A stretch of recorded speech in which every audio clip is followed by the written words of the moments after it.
remercie. La parole est à Monsieur Pradal. Merci Madame la Présidente, Monsieur le Ministre, chers collègues. En ouverture de cette question, qu'il me soit permis de rendre hommage aux équipes de la Fondation Lanval, notamment de pédopsychiatrie. La similarité des questions et les réponses précises que vous avez apportées, Monsieur le Ministre, disent à la fois le constat partagé sur la dégradation de la santé mentale de nos jeunes, mais également probablement le désarroi des adultes face à cette situation, car derrière les chiffres qui ont été donnés, il y a des jeunes filles, des jeunes femmes, des enfants qui souffrent. Qu'il me soit permis deux questions très simples et très rapides. La première, cela a été évoqué déjà à l'occasion de nombreuses autres questions. Nous avons un devoir d'être des sentinelles de détection des signaux faibles de la santé mentale de nos jeunes.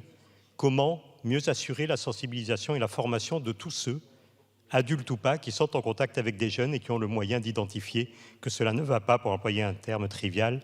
Et cette formation, sensibilisation commence par les parents, mais également les éducateurs, les enseignants. Donc comment la collaboration entre les différents ministères peut permettre la généralisation de cette formation pour créer un réseau de sentinelles en santé mentale au service de nos jeunes. Et enfin, une fois la détection faite, comment faire remonter ces informations au sein là aussi d'un réseau et assurer une prise en charge rapide, puisque la prévention, comme souvent en matière de santé, est l'endroit où tout se gagne. Comment faire en sorte qu'une fois que les informations ont été identifiées, que les signaux faibles ont été repérés, comment faire pour qu'un réseau puisse prendre en charge efficacement et pas forcément médicalement la situation de ces jeunes qui ont besoin de nous et qui nous le disent. Je vous remercie, Monsieur le Ministre. Merci Madame la Présidente.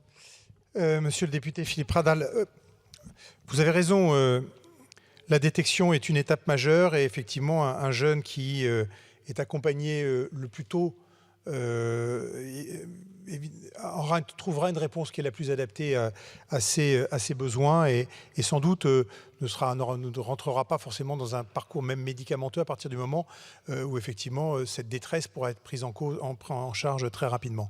C'est vraiment la stratégie, je le disais tout à l'heure, avec le secourisme en santé, c'est-à-dire la formation de ces 150 000 jeunes qui pourront aider à repérer dans leur bande, chez leurs amis, dans leur classe, dans leur amphithéâtre, ceux qui méritent d'être accompagnés pour les orienter au mieux et tout de suite les mettre en contact avec des professionnels. C'est la diffusion de campagnes d'information. Je parlais des sites qui ont été mis en place, c'est un autre exemple. C'est effectivement l'alliance des professionnels aussi, qui, autour des psychiatres, font monter en compétences et en reconnaissance d'autres professionnels. On pense aux psychologues. Je citais les infirmières en pratique avancée aussi, spécialisées en santé mentale. C'est aussi cette alliance-là qui permettra d'avoir un réseau plus large de prise en charge. C'est le décloisonnement aussi des secteurs, faire mieux travailler la ville et l'hôpital, qu'il s'agisse, et notamment en matière de santé mentale.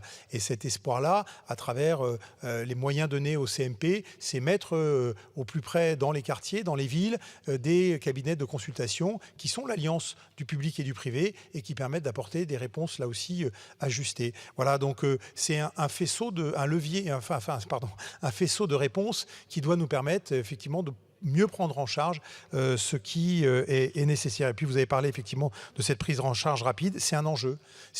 Et on fonde beaucoup d'espoir, et moi le premier, sur l'efficacité du dispositif Mon Parcours Psy renouvelé, revu, parce qu'effectivement c'est la facilité d'accès, c'est le repérage, c'est la confiance faite à des professionnels et notamment aux psychologues, c'est tous les ingrédients qui doivent permettre une prise en charge rapide.